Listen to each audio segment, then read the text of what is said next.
Olá, tudo bem? Eu sou Luciana, sou nutricionista. Você está no canal As Gêmeas e eu já está inscrito ou inscrito neste canal? Não? Então vai lá, se inscreve, ativa o sininho, dá uma olhada na nossa playlist que você vai ver um monte de coisa legal sobre esse mundo materno infantil. Assuntos como o de hoje, que eu vou falar sobre desmame. E aí, como é que tá esse processo aí na sua casa? Já tá pensando sobre isso?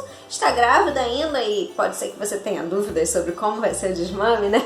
Nem começou a amamentar, mas mesmo assim, a dúvida sempre existe, sempre existirá. Eu vou te contar um pouquinho como é que foi o meu processo e vou falar um pouquinho sobre este assunto aqui com você. Vamos lá? Desmame. O ideal é que ele aconteça naturalmente, sem traumas, de forma equilibrada, adequada, depois que as crianças dão sinais de que estão prontas. Por quê? Porque esse é um processo que pode causar problemas futuros, problemas emocionais graves, inclusive para a criança, se ele for feito de forma abrupta. O ideal é que você respeite alguns sinais que as crianças estiverem dando para que esse processo aconteça. Por quê? Depois do parto, o desmame vai ser o próximo passo de desligamento das crianças com a mãe. É um processo diferente, é um processo que tem que ser tomado com cuidado, não de qualquer forma, não para causar traumas ou desconfiança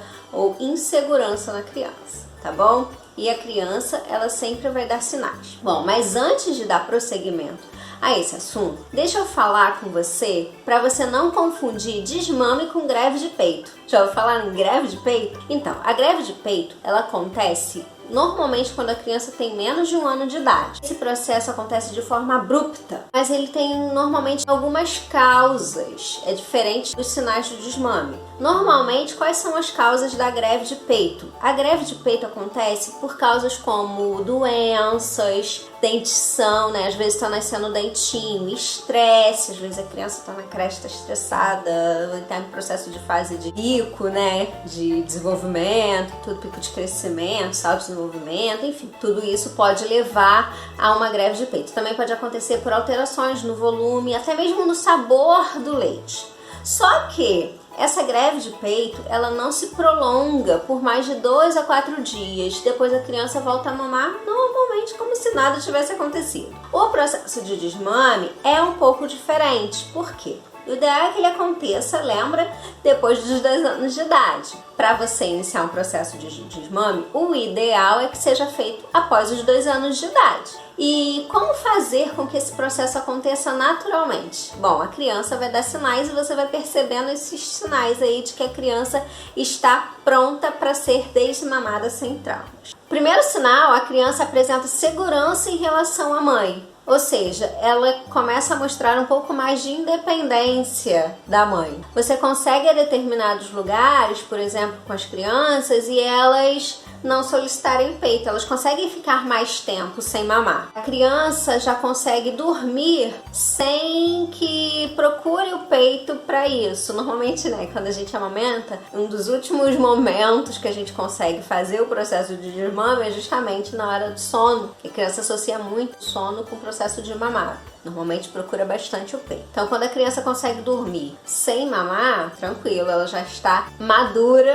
para esse processo. Você consegue consolar a criança sem que seja necessário o peito. Lembra que o processo de amamentação vai muito além, né, do próprio alimento físico, ele também é aquele alimento emocional, espiritual, enfim. Ele tem muito mais coisas envolvidas do que só a nutrição física em si. Normalmente serve muito de consolo, a criança está estressada, está passando por momentos difíceis, picos, saltos, enfim, ela sempre vai buscar consolo no peito. Se você consegue consolar a criança fora do peito, já é um sinal também de que a criança está pronta para o desmame, já está amadurecida para esse processo. E quando você também consegue com que a criança aceite fazer outras atividades em substituição ao peito, também é mais um sinal de que ela está pronta para esse processo. E como você fazer para que esse processo ele aconteça? Por exemplo, tem gente que faz primeiro o desmame noturno, tem gente que faz primeiro o desmame diurno. Eu fiz primeiro o desmame diurno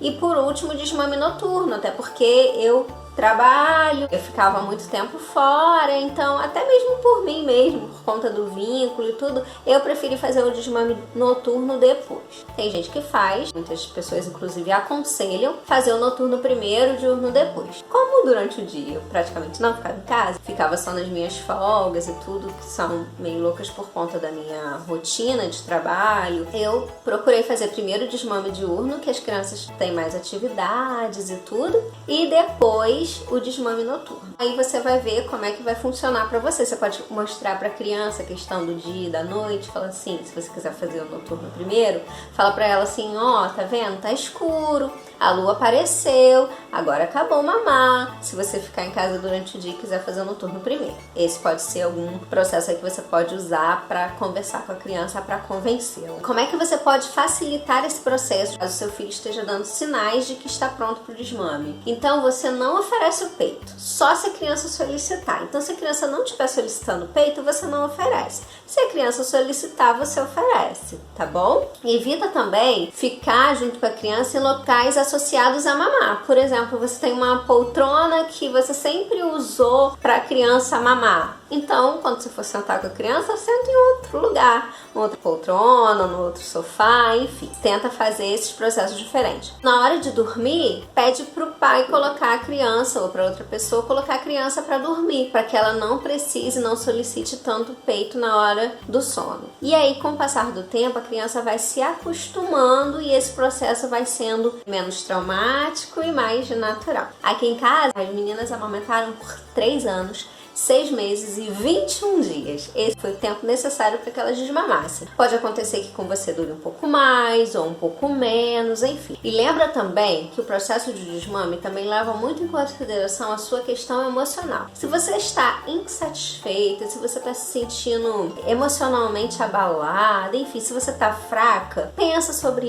isso, vê até que ponto continuar a amamentação vai ser bom para você também enquanto mulher e para você também enquanto mãe e enquanto mulher que está satisfeita com o processo de maternagem. Então é interessante que o binômio, né, mãe e filhos, esteja bem equilibrado aí para que a amamentação seja prazerosa e para que o processo de desmame seja legal, adequado, tá bom? Bom, eu espero que esse vídeo aí tenha te ajudado, tenha dado uma luz aí nesse seu processo de desmame. É só uma conversa rápida, enfim, e que caso você tenha dúvidas sobre esse processo, você coloca aqui nos comentários que a gente conversa um pouquinho mais sobre esse assunto, tá bom? Se gostou, não esquece de dar o seu joinha nesse vídeo porque é muito importante. Beijo, tchau!